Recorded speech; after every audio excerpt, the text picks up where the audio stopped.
श्री कृष्ण। जय राधे राधे। कैसे हो दोस्तों? उम्मीद करती हूँ आप अच्छे ही होंगे। आज मैं आपके समक्ष एक नई कहानी लेके आई हूँ। दोस्तों, ऐसा हिंदू धर्म में माना गया है कि इंसानों के द्वारा किया गया कोई भी दान का फल उसे जरूर मिलता है। हिंदू पुराणों में कर्मों के अनुसार बहुत कुछ बताया है। कर्मों के बारे में बहुत विस्तार से बताया गया है कि इंसान अपनी पूरी जिंदगी में जो भी धर्म कर्म करता है उसका फल उसको इस जन्म में या फिर अगले जन्म में जरूर मिलता है। अच्छे कर्मों का फल अच्छा और बुरे कर्मों का फल बुरा। ऐसी ही एक कहानी लेकर मैं आपके समक्ष आई हूँ। पर कहानी शुरू करने से पहले मैं आपसे अनुरोध करती हूँ कि अगर आपने हमारे इस चैनल को सब्सक्राइब नहीं किया तो फटाफट जाकर इस चैनल को सब्सक्राइब कर लें, और ताकि हम आपके साथ कहानियों के साथ लेकर इसी तरह जुड़े रहें। चलिए अब एक कहानी के बारे में। एक बार नारद मुनि के मन में ऐसे धर्म और कर्म के मिलने वाले परिणामों को लेकर मन में अलग अलग विचार प्रकट हुए कि ये जो लोग धर्म कर्म करते हैं उनका क्या फल होता है। तो यही दिमाग में समझ विचार लेकर वो ब्रह्मा जी के पास गए। नारद जी ब्रह्मा जी के सामने अपने विचार प्रकट करते हुए बोले, हे परम पिता ब्रह्मा जी, इंसान के द्वारा किए गए दान का फल उसे धरती पर और मरने के बाद किस रूप में मिलता है? ऐसा प्रश्न उन्होंने ब्रह्मा जी से किया। तब ब्रह्मा जी बोले, नारद जी के इन सवालों का उत्तर देते हुए बोले, नारद जी, जब इंसान बिना किसी लालच भाव से हमेशा के लिए कुछ किसी को भी देकर या कुछ किसी तरीके के साथ भी सहायता करता है तो उसे दान ही कहा जाता है। ये जरूरी नहीं कि पैसा, कपड़ा या कोई और दान में दी वस्तु ही दान होती है। यानी कि बिना कोई लालच के, बिना कोई स्वार्थ के की गई सेवा वो दान ही कहलाई जाती है। ये दान कई प्रकार के होते हैं और कई रूप में होते हैं।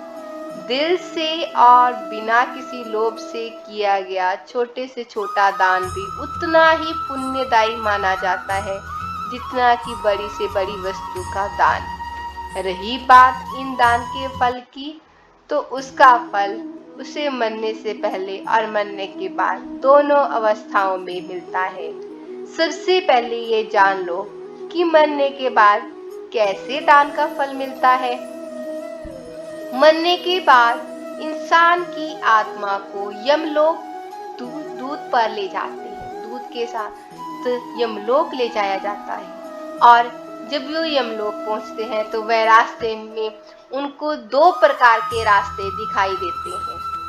अब दो प्रकार के रास्ते कैसे, उसका मतलब सुनो। एक बेहद सुकून भरा और आरामदायक और बहुत अच्छी और महान आत्माओं के लिए होता है।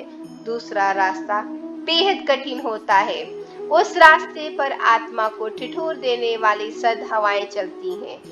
अब मौके पर यदि इंसान ने जब किसी व्यक्ति को कभी कोई गर्म कपड़े दान में दिए होंगे तो उसे भी यहाँ उसे इन ठंडी हवाओं को झेलने के लिए वैसी ही मदद मिलेगी जैसी उसने दान के समय किसी की मदद की थी। ठीक इसी प्रकार इस इंसान ने किसी भूखे को खाना खिलाकर किसी की मदद की है, किसी फकीर को अन्न का दान किया होगा तो उसे यहाँ पर भोजन भी मिल जाएगा।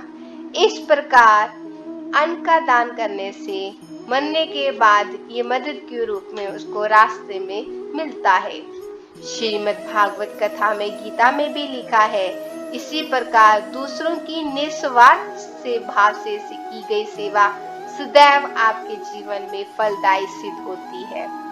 इसी सच्ची भावना वाली जो सेवा होती है, इसी सच्ची सेवा की जो भावना होती है, इसके बदले में दूसरों के मुंह से निकली हुई प्रार्थना, आशीर्वाद आपके जीवन के दुख को दूर कर देती है, बल्कि आपके जीवन के लिए आगे उन्नति का रास्ता खोलती है और आगे स्वर्ग के दरवाजे भी खोलते हैं। कहा जाता है ना, किसी की दुआ खाली नहीं जाती। इसलिए कम से कम अगर आप किसी का अच्छा ना कर सको तो कम से कम ये कोशिश करो कि कम से कम किसी का बुरा भी ना हो आपके हाथों। तो ये थी कि किस तरीके के साथ हमें दान का फल मिलता है। और इससे ज़्यादा ना बोलते हुए इस कहानी को मैं यहीं पर समाप्त करती हूँ। उम्मीद है आपने इस कहानी से बहुत कुछ सीखा होगा। भगवान की कृपा आप पर बनी रहे। दान पुण्य में आपका हाथ हमेशा खुला रहे। आप हमेशा दान खुलकर करें और आपको हमेशा दुआएं और सफलता ही रास्ते में मिले। जय श्री कृष्ण। जय राधे राधे।